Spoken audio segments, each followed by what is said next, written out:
Hi guys, Joshua here. I cut grass. It's October the 10th, about 10:30 in the morning Eastern Standard Time. I'm doing a lot of admin work today because it's raining really hard, and I got something that's on my heart heavy that I need to share with you about something that I think will help you. But before I get started, as I always do, please consider subscribing to the page if you haven't already. We want to help as many people as we can. If you know a friend or someone that's new to the industry considering getting started, I hope you would pass the link for this YouTube page on to them so they could subscribe, and hopefully they could benefit from this stuff, whether it's they agree with what I do and they want to make some changes, or they see some things that they can incorporate, or maybe they flat out don't agree and they want to continue doing what they have been doing. Hopefully this some way helps you guys. That being said, I want to talk to you today about late fees. Now, if you've watched some of my past videos, you know I'm a fan of having some form of an agreement for the lawn care that you're going to do for your customer on file. Ideally, that's going to be an email exchange or a signed paper contract, which is the utmost holy grail, so to speak, or email or text messages back and forth. The reason that I like the written contracts, and they can be very simple, they don't have to be complex, but the reason I like that is that there's a form right there on one piece of paper that outlines the agreement. You were going to do X, Y, and Z. This is the frequency that you were going to do X, Y, and Z, and this is how you're going to be paid, and this is when you're going to be paid. Plain and simple. It's one form. There's no communication, and nothing will deviate from this, some sort of a statement in the contract. Why? Why is this important? Here's an example. I've got a customer owes me $760 over the course of the year for mowing. And he last year always paid me every week like he was supposed to. Then occasionally he'd get by with 2-week, bi-weekly mowings at the end, or bi-weekly payments at the end of the season. I always am a little lax at the end of the season, or a little relaxed. But this is another example. When we get away from the agreement that we have, how things get apart. $760 is what he owes me now. Now he's saying that my records are wrong. Well, my records aren't wrong. My records are right. And I have a potential good guy that I'm going to lose business on. Now, whose fault is this? Is it his fault? Well, ultimately, he's not paying his bill. Sure, it's his fault. But it's more so my fault. It's my fault because I allowed him to get to that point where he would, and I would always invoice him. But I kept giving him the service until about 3 weeks ago I had enough of it. Now, if you have a paper agreement, or even if you've exchanged this in one single email or in one single text, there is a record, that you've communicated it. But you've got to get back that you understand the terms. These are the rules that I have. Let me know that you've read them and you accept them. If you don't accept them, that's fine. We don't do business, right? So the guy owes me $760. And he's like, man, I'll get you paid next week. I've got a check coming in. Time out. My service is not pending on you receiving a check. That's not my problem. Do I care? Yes, I care. Do I want to put somebody in the breadline? No. But if we stay true to the agreement, and if they pay me every time I mow their grass, we wouldn't be in this situation. Okay? Or if I was true and I cut them off and said, okay, that's it, your service is done until your account's paid, right? Then we wouldn't be in this situation. He's probably a good guy. Look, I know people go through financial hardship. I don't need to know the details, okay? Do I believe the guy will pay me? Probably, but here's the problem. Your records are wrong, Mr. Lawn Care Guy. Your records are wrong. This is what I have. No, actually, my records are right. I've got all the records here. I've got pictures of the statements of my banking. I've got Chase Quick Pay where I can pull up and show all the payments that you have made. Now, why is this an issue? It's an issue because we're at the end of the season. The guy owes me a chunk of money. Late fees. What does it matter? If you put into your agreement that if your payment is not paid at service or at the proposed due date, there is a $25 late fee. Guys, I don't want to get rich off of late fees. You don't want to get rich off late fees. But let's face the hard fact, the truth. We are not financial institutions. We are not out financing lawn care. Did you know that once you get out 6 months from the date of service, that there's a 50% probability you will not be paid for what you did? I don't care how awesome the person is, right? You have got to constantly work your AR. Every Monday morning or every Friday morning, you need to pull an AR report, okay? Look at who owes you and stay on top of it. Cut that service off. But you get those late fees. You apply them in there. I guarantee you what's going to happen. Someone's going to get a statement. And they're going to say, a late fee? I never agreed to this. Well, actually, it's stated on all of our contracts. It's stated on all of our statements that you get.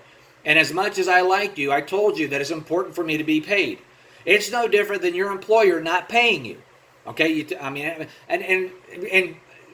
a little bit different in these videos that I share with you guys. Obviously, there's a way you're going to talk to your customers, right? You don't want to be a jerk, even though you're right. Even though you've talked about it 100 times, you will get to that point where you have to determine, am I willing to continue rolling the dice and giving this customer service, hoping that they're going to pay me? Because I'm deeper invested. I've already paid my gasoline, my insurance. I turned down other business for the commitment for this customer. If you've got staff, you've paid them. All right, and so you are on the edge. And then you got to figure out ways to communicate with them because you don't really want to threaten. You don't want to lose them, but at the same time, if the customer's not paying their bill, what are you losing? You're actually losing if you keep servicing them, right? Late fees. Late fees will encourage them to pay their bills on time. There's a $25 late fee for every single service if it's not paid by the agreed due date. Stay true to yourself. People will take advantage of you. Not all of them have the intention on doing so, but their financial hardship, their hard times should not be yours. Doesn't mean that you can't be understanding. It doesn't mean you can't be forgiving, but there has to be an understanding that you are providing a service. Okay? If you had free time to just do for whomever, you would probably do it for your family, for your close friends, maybe a church, maybe a charity organization, right? Not just random people. Look, I like my customers. We get along. But I'm not going to sit down on Christmas morning and open presents with them. I'm not going to go have a beer and watch the Colts game with them. I'm not going to sit down and talk to them about my shortcomings as a father and how I need to improve in different areas for my children. Okay, that stuff's not going to happen. It's professional. They are not going to pay you if you don't cut the grass. If you go 2 weeks and don't cut the grass, chances are they will fire you or replace you for somebody else.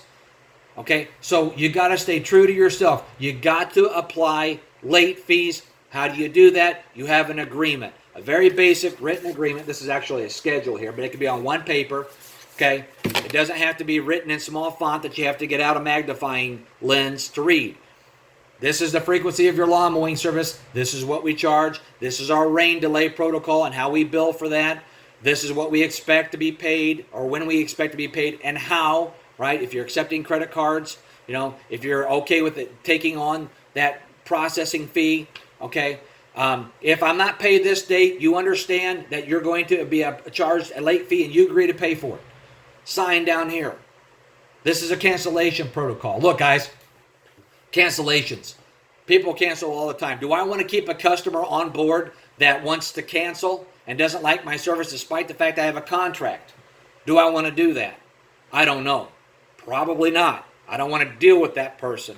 But if I'm invested financially because I bought X, Y, and Z products, then there's a little bit of a different story. But on lawn mowing, gosh, maybe I release them. You pay your agreement. So what I do for my lawn mowing is real simple. If you want to cancel, you give me a 2-week notice. And we're expecting to be paid for the 2 weeks. Now, we don't have to mow if you want us to stop mowing now, but you're going to at least pay us for the next 2 weeks because I got to replace you because I made a commitment all season. Now, I could use my own discretion and say, you know what? Okay, boom, let's be done with it now. But if you set forth expectations, if you have these expectations down, it makes it easier for your business for a whole bunch of reasons, okay? You got to get back to your desk. You got to mark that out each week. You got to call someone from your waiting list. Hey, I've got an opening. Do you want on there or not? All that kind of stuff. Late fees will help you. Nobody takes pride in charging them, but it helps you stay true to your business. It will help you keep your AR down. Because if you don't have a late fee, let's face the fact. Outside of canceling somebody, which a lot of people will and a lot of people won't because people have hardship. Someone might die and they might be out of town and they might be gone for 6 weeks, right? Or someone might be deployed and, they got to go. And they didn't communicate to you, but they still want to pay you. If you don't have late fees, there's no motivating factor for you to get them to pay. And the same thing goes true with delinquents. Hey, look, I run a business. If your account gets 180 days, 180 days delinquent, you might be forwarded to collections. I might pursue the balance in small claims court. Nobody wants to get nasty like that. The point is, if you have these things set forth, the customer will respect you more as a contractor than if they don't. Okay, so understand, late fees help you have it in writing. Make sure you apply them, and what you'll do is you will find, if you stick true to it, you will find your AR come way down, next to nothing even possibly, or reduced, or you'll be compensated as you should be for the financing that you shouldn't be doing in the first place. I hope this helps you. I hope that you gather something from it. I hope that this helps you to improve your business relationship with your customers, or reduce your AR, or it gets you to think in your mind about how you can do things differently. Guys, thanks for watching the video. Hope you have a great day.